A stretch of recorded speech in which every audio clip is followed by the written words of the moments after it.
C'est pas évident, hein, parce qu'encore une fois, on a la chance d'avoir tous les deux la possibilité d'être assez flexibles dans nos horaires de travail, mais tous les rendez-vous, c'est pendant les heures de travail.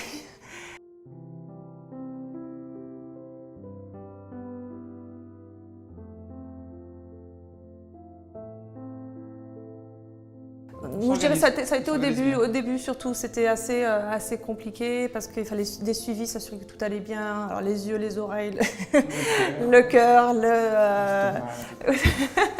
au début, mais maintenant ça va bien. On arrive à s'organiser, on arrive toujours à trouver des solutions. Et puis avec les intervenants qui sont là, on fait même venir l'orthophoniste à la garderie par exemple, ce qui nous évite nous d'être là au moment du rendez-vous. On trouve des petits trucs comme ça avec des gens qui sont assez ouverts pour nous aider dans ce cas-là. Cette année, j'ai recommencé à travailler au mois d'août. Je suis enseignante en 6e année. J'ai recommencé l'année avec les élèves. J'ai décidé de recommencer à travailler 3 jours semaine. J'ai décidé, en fait, j'avais pas vraiment le choix parce qu'on a eu des rendez-vous à toutes les semaines. Pour Camille, des suivis, des rendez-vous à l'hôpital, à toutes les semaines, minimum 1 à 2 fois semaine. Elle se trouvait souvent toute seule à l'hôpital. Quand j'ai réalisé ça, je ne pouvais pas le croire, mais je me souviens que j'étais à l'hôpital quand Gabriel a pris une pneumonie, une pulmonie. Je le voyais sur le lit, puis à ce moment-là, j'ai décidé de quitter mon travail, mon emploi, et aller travailler à mon compte la nuit pour pouvoir l'aider.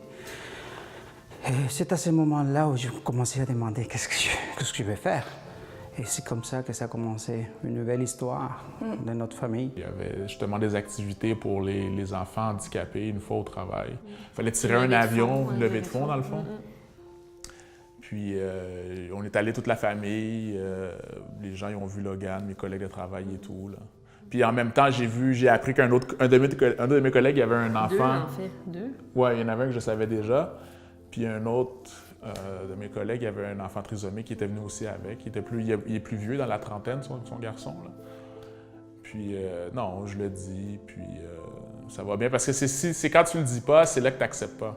Puis ça va être lourd pour toi sur tes épaules, mais si tu le dis, tu le partages, tu rends ça comme si c'était banal aussi, là. C'est pas la fin du monde. Là. Moi aussi, je suis retournée au travail après 18 mois, mais à temps partiel, parce que je pouvais pas à temps plein. Je veux dire, je pouvais pas. C'est vraiment une décision qu'on a prise les deux. Nous étant l'important, c'est notre famille, et c'était Gabriel, de pouvoir lui donner tous les outils possibles et aller partout pour pouvoir lui donner le plus de stimulation possible pour qu'il puisse être le plus autonome aussi. Donc, c'est une décision personnelle qu'on a prise et puis moi, j'ai demandé le temps partiel, donc 3 jours semaine. Et puis, ils l'ont accepté. C'est des employeurs super flexibles, super compréhensibles. Ils m'ont donné beaucoup d'ouverture que je puisse aussi travailler à la maison si c'était nécessaire. Changer aussi mon horaire. Je travaille 3 jours, mais je peux interchanger aussi mes journées, tout dépendant des rendez-vous que j'ai. Bien, c'est sûr que côté financier, c'est C'est stressant, c'est des changements de cap, des changements Il y a des choix qui se font. De choix, ouais. Souvent, on allait en vacances, là, on ne fait plus les mêmes genres de vacances parce qu'on n'a plus le même budget disponible. Ouais. Ça, c'est certain. Les 2 jours que je ne travaille pas, c'est des journées que je remplis les rendez-vous de Gabriel. Donc, comme ça passe comme inaperçu pour les 2 filles. Quand ils arrivent de l'école, je suis là. Et puis les jours que je travaille, je travaille. Mais j'ai la flexibilité aussi de l'horaire. Je peux finir plus tôt. Et puis, je suis là quand ils arrivent de l'école. Il y a des enfants qui peuvent être plus malades que ça. Pas pour dire que Logan est malade, mais il peut avoir plus de difficultés pour autre chose, problématiques. Ça peut être une paralysie cérébrale, ça peut être des problèmes cardiaques, ça peut être un cancer, ça peut être plein d'affaires. Je souhaite à personne d'ailleurs, mais nous, c'était la trisomie. Exactement. Chaque personne vit des épreuves. C'est ça, chaque personne vit des épreuves. Puis nous, on s'est dit si j'avais à choisir une épreuve, j'aurais choisi celle-là, justement. Exactement, clairement.